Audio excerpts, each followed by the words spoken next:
अहम खबर आप तक पहुंचाए। जिना हाउस अस्करी टावर और थाना शादमान जिला घराव के मुकदमात इंसदाद दहशतगर्दी अदालत लाहौर ने बानी पीटीआई की अबूरी जमानतें खारिज कर दी हैं। मजीद क्या तफसीलात हैं, ये जान लेते हैं मोहम्मद अशफाक से। अशफाक बताएगा क्या डिटेल्स हैं। जी बिल्कुल, लाहौर की इंसदाद दहशतगर्दी की खसूसी अदालत ने जिना हाउस हमला केस और उसके साथ शादमान थाना जिलाओ केस और इसके साथ साथ अस्करी टावर पर हमले केस में बानी पीटीआई की अबूरी जमानतें खारिज कर दी हैं। अदालत ने गुज़श्ता रोज फैसला महफूज किया था।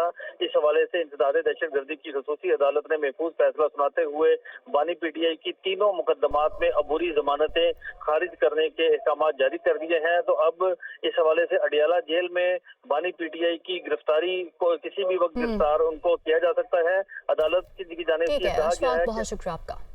जिना हाउस अस्करी टावर और थाना शादमान जिला घराव के मुकदमात इंसदाद दहशतगर्दी अदालत लाहौर ने बानी पीटीआई की अबूरी जमानतें खारिज कर दी हैं। मजीद क्या तफसीलात हैं, ये जान लेते हैं मोहम्मद अशफाक से। अशफाक बताएगा क्या डिटेल्स हैं।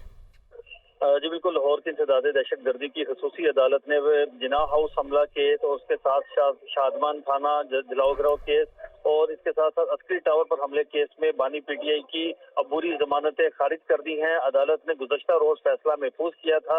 इस हवाले से इंसदाद दहशतगर्दी की खसूसी अदालत ने महफूज फैसला सुनाते हुए बानी पीटीआई की तीनों मुकदमात में अबूरी जमानतें खारिज करने के अहकाम जारी कर दिए हैं। तो अब इस हवाले से अडियाला जेल में बानी पीटीआई की गिरफ्तारी को किसी भी वक्त गिरफ्तार उनको किया जा सकता है। अदालत की जानिब से कहा गया है। बहुत शुक्रिया आपका।